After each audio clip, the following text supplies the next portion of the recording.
করবেন জনাব আব্দুল সালাম বাতেন ভাই। জনাব আব্দুল সালাম বাতেন ভাই।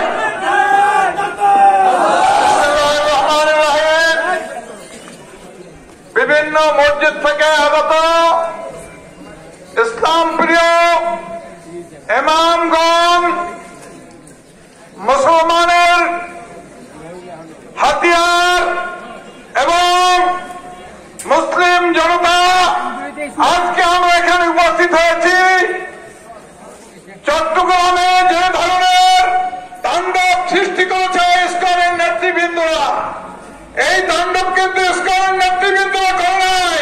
এই বাংলাদেশে যারা বিগত দিনে অন্যায় অত্যাচার লুট দুর্নীতি করেছে তাদের ছোট্ট আমাদের একজন চিটাগাং কোর্টের একজন উল্লেখযোগ্য আইনজীবী এপিপি, তাকে তারা জনসম্মুখে কুপিয়ে হত্যা করেছে।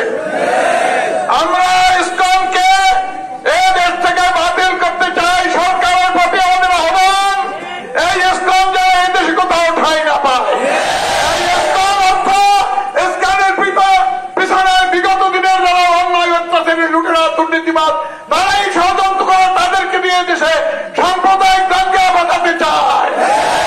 এরা এই দেশের জনগণের বন্ধু নয়, হিন্দুদের বন্ধু নয়, বৌদ্ধদের বন্ধু নয়, খ্রিস্টানদের বন্ধু নয়।